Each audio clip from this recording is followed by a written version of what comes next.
በስመ አብ ወወልድ ወመንፈስ ቅዱስ አሐዱ አምላክ አሜን። አንድ አምላክ በሚሆን በአብ በወልድ በመንፈስ ቅዱስ ስም ታኅሳስ 23 በዚች ቀን የከበረ ተጋዳይ አባት ገዳማዊ አባ ጢሞቴዎስ አረፈ። የዚህም ቅዱስ አባት ወላጆቹ እግዚአብሔርን የሚፈሩ ናቸው። የቤተ ክርስቲያንን ትምህርት እያስተማሩ አሳደጉት። የምንኩስናንም ልብስ ሊለሽቶ ከአባቱ ዘንድ መጥቶ ወደ አንድ ገዳም ሂዶ በዚያ የሚኖር ሆነ።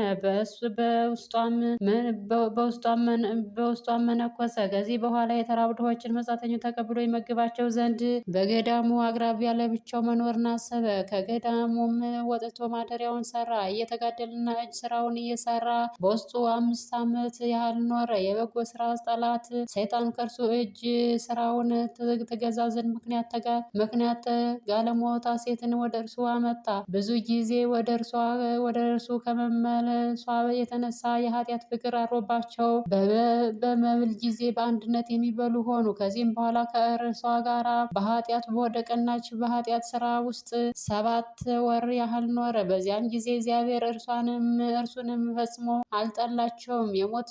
የሞትንም ጊዜ የምታስፈራና የምታስደነግጥ ቀን በንጉሱ ነገስት ኢየሱስ ክርስቶስ ፊት መቆምንም አሳሰባቸው እንጂ። ከዚያም ቦታ ተነስቶ ጥቅ ካለ ዱር ውስጥ ገባ። ልዑል እግዚአብሔር መርቶታልና በዚያም ጣፋጭ የውሃ ምንጭና ተአምር አለ። በዚያም ቦታ እየተጋደለ በብዙ ዘመን ኖረ። ከዚህም በኋላ ሰይጣን በእርሱ ቀንቶ አስጨናቂ የሆነ የሆድ በሽታ መጣበት። ከህመሙም ጽናት የተነሳ ግንባሩ በምድር ላይ ወደቀ ሆኖ ኖረ። እርሱም ሲጸልይ ነፍሱን እንዲህ ይላት ነበር፣ ነፍሴ ሆይ ይህን የሰራሽው የኃጢአት ፍሬ ነውና በዚህ ደዌ ላይ ታገሽ፣ በዚህም ህማም 4 ዓመት ኑሪ። ከዚህም በኋላ መሐሪና ይቅር ባይ እግዚአብሔር ራራለት፣ መልአኩንም ላከለት። እርሱም በእጁ ሆዱን አሸው፣ ጎኑንም በጣቱ ሰነጠቀ፣ ጭፍራውንና አንጀቱንም አጸዳ። ከዚህም በኋላ ወደ ቦታው መልሶ እንደ ቀድሞው አያይዞ አዳነው። እንሆ እንግዲህ ጤነኛ ሆንክ፣ ዳግመኛ አትበድል፣ ከዚህ የከፋ እንዳይከብድህ አለው። በበረሃም ውስጥ እየተጋደለ 40 ዓመት ኖረ። ከዚህም በኋላ በገዳም 17 ዓመት በዋሻውም 15 ኖረ። በዋሻውም 15 ኖሯል። በዚህም ረጅም ዘመን ከልብስ የተራቆተ ነው። ልዑል እግዚአብሔር የራሱን ጸጉር አስረዘመለት፣ በእርሱም በፊቱ በኋላውም ሸፈነበት። ለዚህም አባት ስለ አገልጋዮቹ ስለ ተጋድሎ ስለ በጎ አምልኮቱ አራዊት እስኪጎበኙትና የእግሩን ትቢያ እስከሚለብሱ ድረስ ታላቅ ጸጋ ተሰጠው። እግዚአብሔርንም ካገለገለ በኋላ አክሊሉን እንደተሸለመ በሰላም አረፈ። ለእግዚአብሔር ምስጋና ይሁን፣ እኛንም በዚህ አባት ጸሎት ይማረን፣ በረከቱ ከኛ ጋር ትኑር ለዘላለሙ አሜን። በዚህ ቀን የእሴይ ልጅ ዳዊት ንጉሥ አረፈ። ይህም ከብሉይ ነገድ የቂስ ልጅ ሳኦል ከነገሰ በኋላ በእስራኤል ላይ የነገሰ ነው። ይህም ንጉሥ ዳዊት በእግዚአብሔር ፊት መልካም ጉዞን የተጓዘ ከእስራኤልም ነገስታት ሁሉ እውነተኛ ፍርድን ያደርግ ዘንድ እርሱም ሀገሩ ቤተልሔም የሆነች ከይሁዳ ነገድ ነው። ሳኦልም የእግዚአብሔርን ትእዛዝ በተላለፈው ጊዜ ለእስራኤል ንጉሥ ይሆን ዘንድ መረጠው። ነቢይ ሳሙኤል ምንም ቅብአ መንግስትን የእሴይን ልጅ ይቀባ ዘንድ ላከው። ሳሙኤልም ታላቁን ኤልያብን ተመለከተ፣ መልኩ ያማረ አካሉም የጸና ነበርና። እግዚአብሔር ግን አልመረጠውም። ኤልያብን ፊቱን የመልኩንም ማማር አትመልከት፣ እግዚአብሔር ሰው እንደሚያይ የሚያይ አይደለምና ሰው እንጂ። ሰው መልኩ ያያል፣ ሰው መልክ ያያል፣ እግዚአብሔር ግን ልብን ያያል። ከእሴይ ከ7ቱ ልጆች በኋላ ነቢይ ሳሙኤል ዳዊትን በእስራኤል ልጆች ላይ ይነግሥ ዘንድ ቀባው። እግዚአብሔርም በስራው ሁሉ ከእርሱ ጋር ሆነ። ከልቦናው ጽናት የዋህነቱንም ብዛት የተነሳ ጠላቶቹን ሳኦልን ብዙ ጊዜ ሲያገኘው በላዩ ምንም ክፉ ነገር አላደረገበትም። በአንዲትም ዕለት ሳኦል ከእስራኤል ሁሉ የተመረጡ 3000 ሰዎችን ይዞ ዳዊትን ከሰዎቹ ጋር ይፈልገው ዘንድ ዋሊያዎች ወደሚታደኑበት ሂዶ በጎዳና አጠገብ ያሉ ዘላኖችንም ወደ ተሰማሩበት ደረሰ። በዚያም ዋሻ ነበር። ሳኦልም ይናፈስ ዘንድ ወደዚያች ዋሻ ገባ።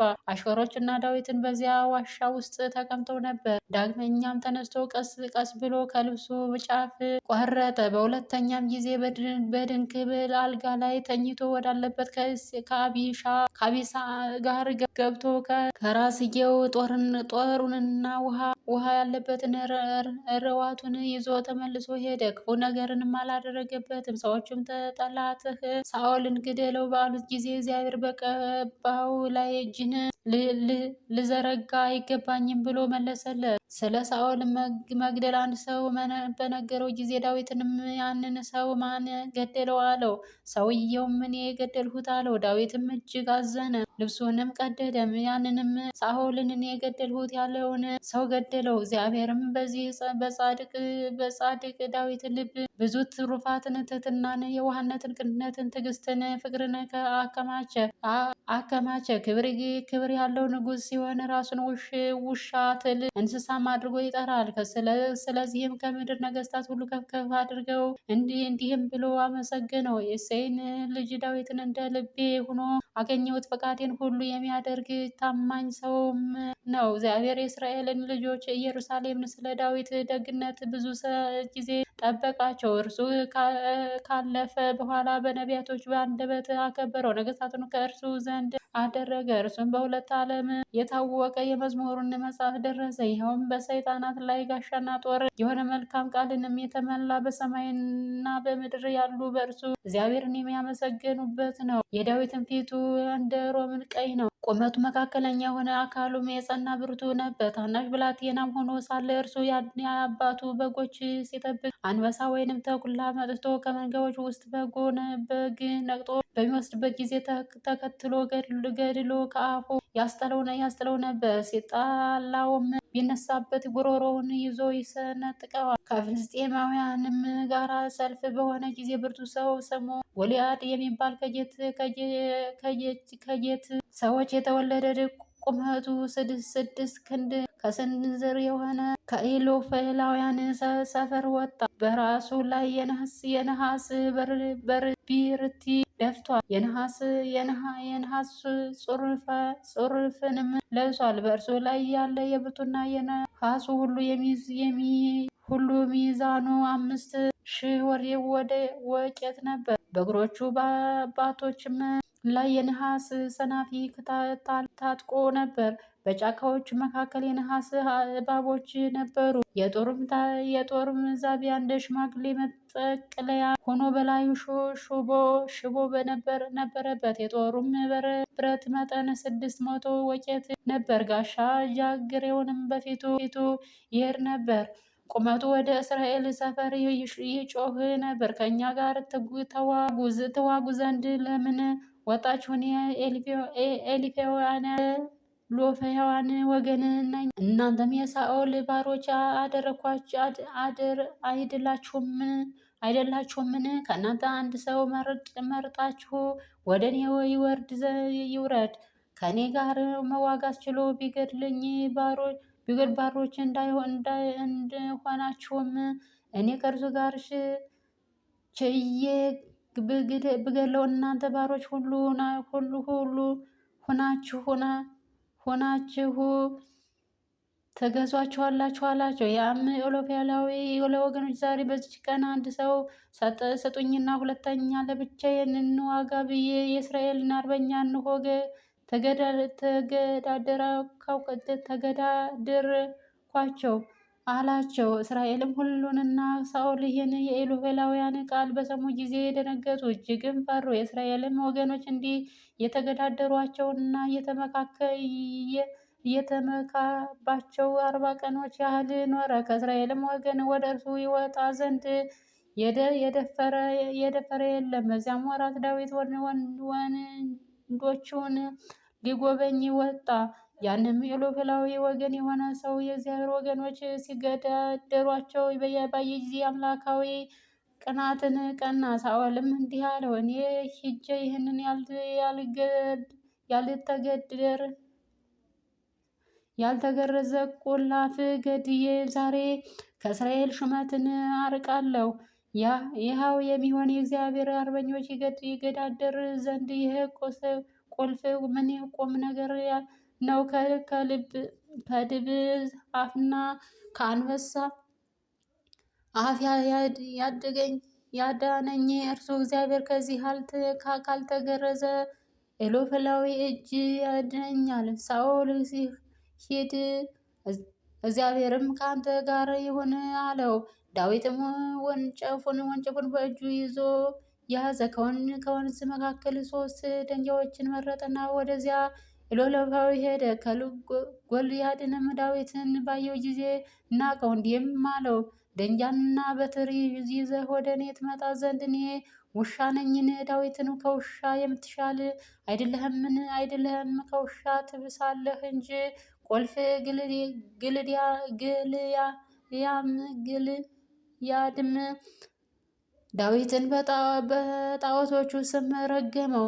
እያምሎ ኤሎፍላዊ ዳዊት ወደ እኔ ና፣ ስጋህን ለሰማይ ወፎች እና ለዱር አራዊት እሰጣለሁ አለው። ዳዊትም ያንን ኤሎፍላዊ አንተ ጦር ሰይፍና ጋሻ ይዘህ ወደ እኔ ትመጣ ዘንድ እኔ አሸናፊ በሚሆን በእግዚአብሔር ስም ወደ አንተ መጣለሁ። ዛሬ የእስራኤልን አርበኞች የተገዳደርክ አንተ ዛሬ እግዚአብሔር በእጅ ይጥልሃል፣ እገድልህም አለሁ፣ ራስህንም እቆርጥሃለሁ። ኤሎፍላውያን ሰራዊት ሬሳና ያንተን ሬሳ ዛሬ ለዱር አራዊትና ለሰማይ ወፎች እሰጠዋለሁ። ሰዎቹም ሁሉ እግዚአብሔር ከእስራኤል ጋር እንዳለ ያውቃሉ። ሰራዊትም ሁሉ እግዚአብሔር በጦርና በሰይፍ የሚያድን እንዳይደለ ያውቃሉ። ድል የእግዚአብሔር ገንዘብ ነውና። ዳዊትም እጁን ወደ ደጉ ሰዶ አንዲት ደንጊያ አውጥቶ ወነጨፋት። ያንንም ኤሎፍላዊ ግንባሩን ገመሰው። ያችም ደንጊያ ከግንባሩ ገብታ ላናውን በጠበጠችው፣ በምድር ላይም በግንባሩ ተደፋ። ዳዊትም ሮጦ የገዛ ሰይፉን አንስቶ ራሱን ቆረጠው። ከእስራኤል ልጆች ስድብን አራቀ። የዳዊትም መላው ዕድሜው 70 ነው። መንግስትን ሳይዝ 30 ዓመት ኖረ። ከዚያም በኋላ 40 ዓመት ኖረ።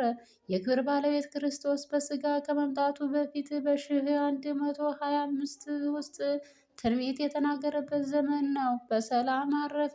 ለዚያም ምስጋና ይሁን፣ እኛን በጸሎት ይማረን፣ በረከቱ ከኛ ጋር ትኑር ለዘላለሙ አሜን።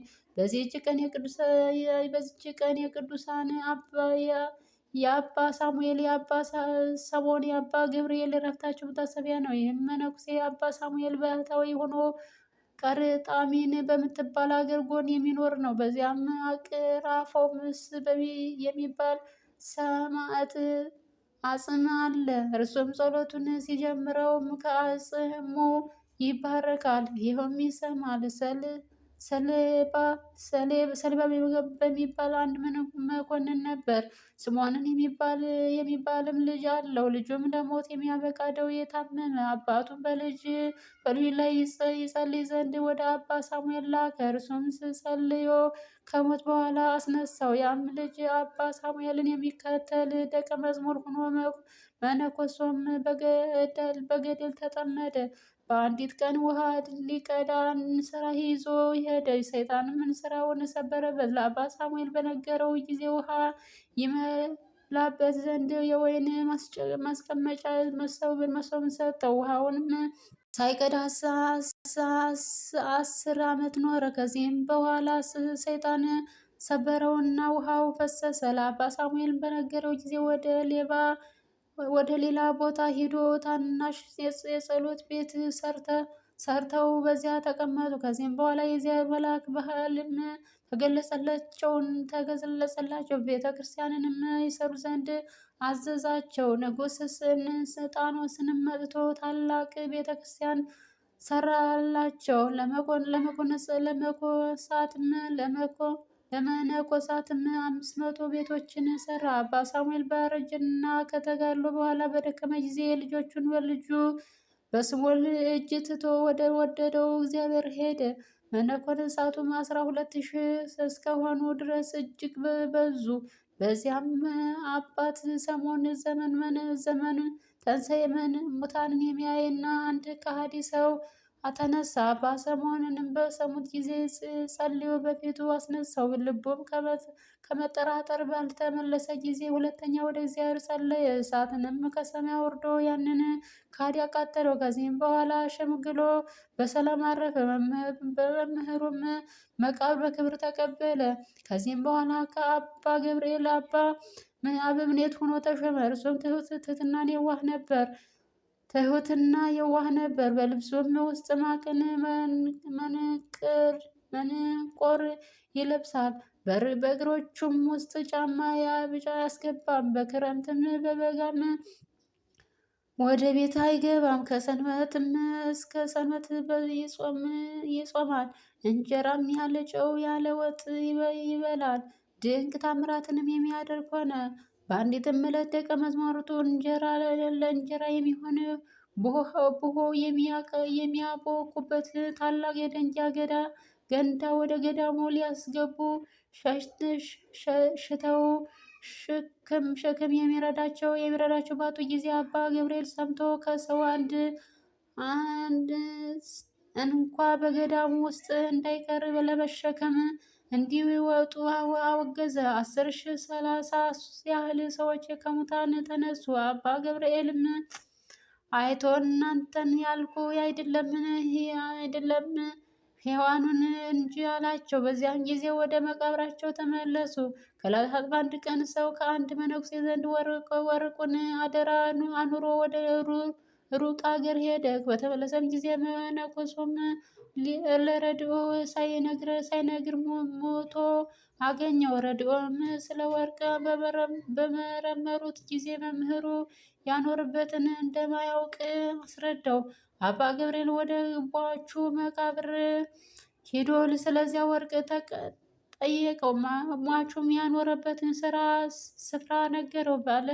ባለገንዘቡም እያደነቀ ገንዘቡን ይዞ ሄደ። ሰለብ የሚባል ወዳጆቹ ነበረ።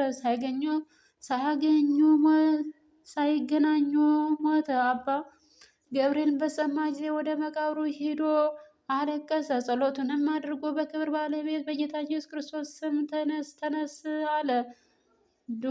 ድኖ ተነስቶ 12 ዓመት ኖረ። በዚህም አባት ዘመን ከሮም ነገስታት በክርስቲያን ወገኖች ላይ ታላቅ ደስታ ሆነ። ቁጥር የሌላቸው ምዕመናን ተገደሉ። ከጥቂት ወራት በኋላ እስላሞች ነገሱ። ክርስቲያኖችም ከስደት ዳኑ።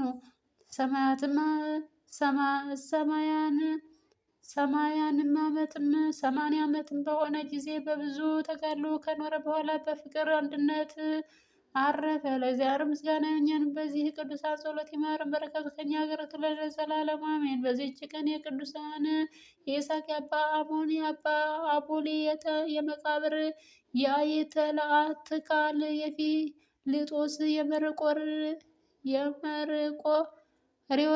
መታሰቢያቸው ነው። በረከታቸው ከእኛ ጋር ትኑር ለዘላለሙ አሜን። ጌታ ሆይ ከብልጽግናቸው ብዛት የተነሳ ብዙ መባ ካስገቡት ይልቅ የዳዊቱን አነስተኛ መባ እንደተቀበል ለሁልጊዜ የሚያገለግል እልፍ አእላፋትን እያሳስብ በችግር ጊዜ የማቀርብልህን ምስጋና ተቀበል። አንተም ቅዱሳን ነቢያት፣ የወንጌል ሰባኪያን ሐዋርያት፣ ሰማዕታትና ጻድቃን፣ ትጉሃን መላእክት፣ ፍጹማን ደናግል እንዲሁም ደጋጎች መነኮሳት ሆይ ልጅ አዋቂ ሳትለይ የምንሰበሰብባትን የጉባኤ ቦታ ባርኩ። ይህንንም መጽሐፍ ወረቀት አዘጋጅቶ ብራና ደምጦ የጻፈውን ያጻፈውን ከግዕዝ ወደ አማርኛ የተረጎመውን ቃለ ንባቡን በእርጋታ መንፈስና በተመስጦ ሕሊና ያዳመጠ በደለኛን ሁሉ የምታስምር የጌታ እናቱ በማርያም ኢየሱስ ክርስቶስ በአንድነት ይማረን። ኢየሱስ ክርስቶስ በአንድነት ይማረን። ኢየሱስ ክርስቶስ በአንድነት ይማረን ለዘላለሙ አሜን።